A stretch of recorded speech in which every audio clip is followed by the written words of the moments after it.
Hi, I'm Joe, and in this video I'm going to show you 7 ways to make money / side hustles you can do at uni or college. Anyone can pretty much do any of these. It doesn't really matter if you're first year or you're doing a postgraduate or a PhD. It doesn't matter, you can still do them and make some money. Without wasting any of your time, let's get into it. Number 1, sell your old equipment. Now, if you're moving on from A-levels to uni, then you can sell, maybe your old calculators or your old textbooks that you don't need anymore.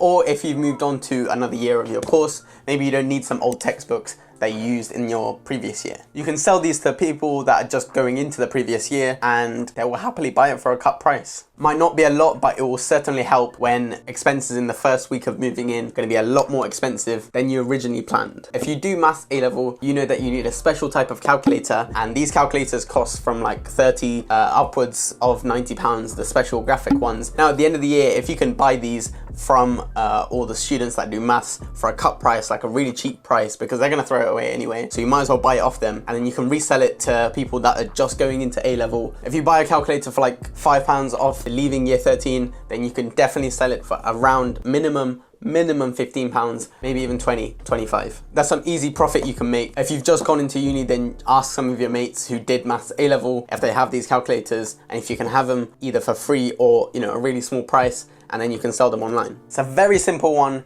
but it's quite logical. Just sell the old equipment that you don't need, especially calculators.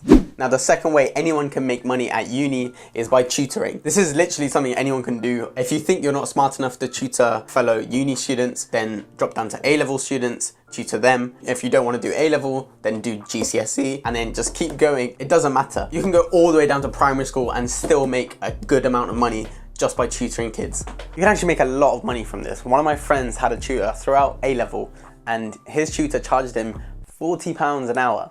£40 is substantial money. The thing with this is that you become a better teacher, and this could also help you when you're at uni. If you need to do group presentations or something, you're going to be better at doing the presentation because you're confident in teaching stuff and getting things across to other people. And then once you get started and you kind of build your reputation as a tutor and you start getting more and more students, they say the higher the demand, the higher the price. So you can start to charge more and tutor more people. Even in our current situation today, you can still tutor, you can do it over video chat, and you can still charge the same price. Now, the third way to make money at uni is to help write CVs. You can either write CVs for other students or improve CVs they already have and charge them a decent price for it. This can be very financially satisfying if you get ahead of the game. You have to do it early. As soon as you land in uni or your accommodation, start doing this and get your name around. You want to be the guy or girl that everyone goes to get their CV sorted, whether it be an upgrade or actually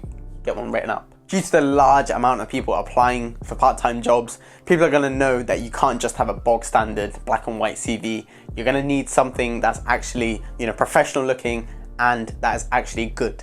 If you can get this head start when you just come in, then by the end of second year, when most people are gonna be applying for placements in their third year, they can come to you again to upgrade their CVs, because obviously you're gonna want a good CV to get a good placement. And because you've built up this reputation, then you can charge much higher prices and have better business. And I guess it's not that hard to begin with. You can just start writing them. You don't have to improve any. Just start writing them and then research and try and understand what employers look for in a CV to make it stand out. And then you can start to apply that knowledge into improving people's CVs. And then once you do this regularly, you'll start to get better and better at it and be a top professional. And be a top professional.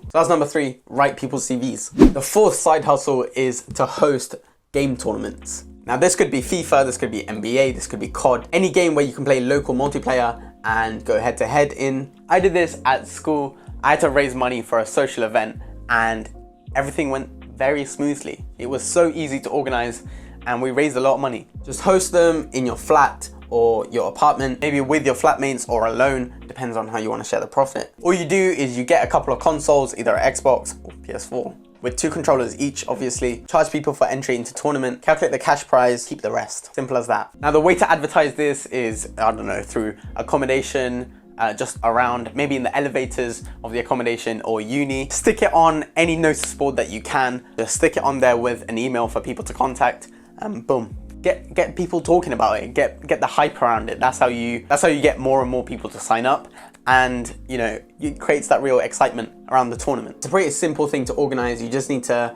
get the word around and market it as much as possible so you can get as many people to pay and play. And also, if you've just moved in, then this is a really good thing to just do straight away, so you can get to know your new flatmates or your new accommodation building mates, or even people from other courses and other parts of the uni that you might never interact with if they didn't play FIFA. Now, the one bad thing is that you can't really do it that often. The more often you do it, the less excitement there is for the tournament and the less people you're gonna get to play, because if you've just gone out in the first game, then you're not gonna pay another £10 the day after, are you? You can't do this that often. You have to space it out so that there's hype around it and people are, willing to pay that £10 again to play. But it's a pretty simple way to make money: host game tournaments. Now, the fifth one is to sell your notes / make a crash course. Sell your notes or make a crash course from those notes at the end of a semester or just before an exam. There will be students that just don't take notes, that don't turn up to class. Maybe they don't have any attendance and they're not going to know what's gone on in that lecture or that class. And then they'll do all their work last minute, try and scramble everything and open their textbook for the first time 2 days before the exam. Those kind of people.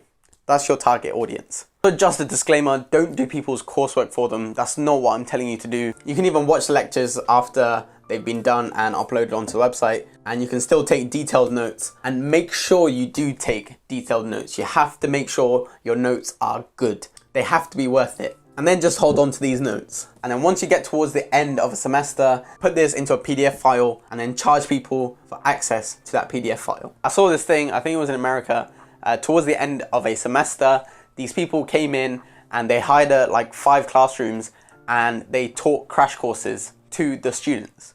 And they charged the students on entry into the classroom. They had around 100 people in a classroom, £50 entry, 5 classrooms. That's £25,000. Minus the room hire cost, obviously, the rest is profit. That is huge amounts of money. Now, this must have been like a professional organization, but it shows you the potential of this business model and taking advantage of people that just don't go to their classes or their lectures.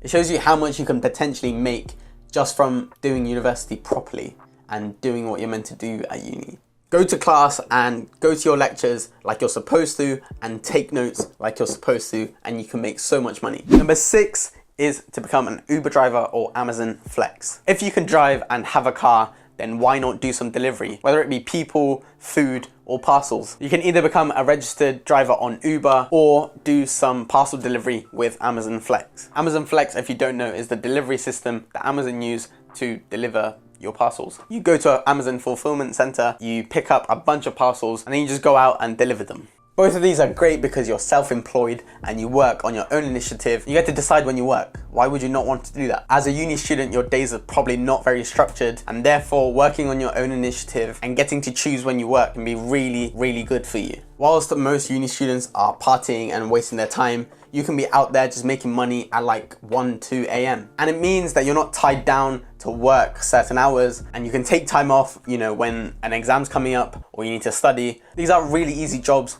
you can do whilst in the comfort of your own car. Just listen to music and just drive around and you get paid. And the last side hustle / way to make money at uni is to become a sports referee. This one is for the sports women / men out there. But ladies first, because I'm a gent. If you're particularly interested in one sport, then become a referee in it. There's some decent money to be made. I know this is the popular thing among failed footballers. I'm joking, but playing Sunday League, you know the struggles of haggling everyone for subs for a £5 so you can pay the ref. This is usually a couple matches a week, maybe a few on the weekend, and maybe 1 or 2 in the weekday. But it really depends on how many games you want to referee. A football game is roughly 90 minutes, and getting paid £30–40 for 90 minutes roughly works out to be around £20–26 an hour, which is hefty. But the benefit is that you're not exchanging a lot of your time for money. And you also get to take part in the sport that you love. So why would you not do it? Now, I don't want to sound like one of the NCS leaders, but having a referee qualification and some relevant experience can really boost your CV. That wraps it up. That is 7 ways to make money / side hustles you can do at uni or college. Those are all kind of diverse. Those are, things you might not want to do throughout. just things you might want to do here and there. But either way, it will make you money. And these are pretty much things everyone can do. So if you did find some useful information or some kind of value from that video, make sure to smash that like button. And when you're down there, make sure to hit that subscribe button if you're into personal finance or, you know, money saving tips and personal development, something like that.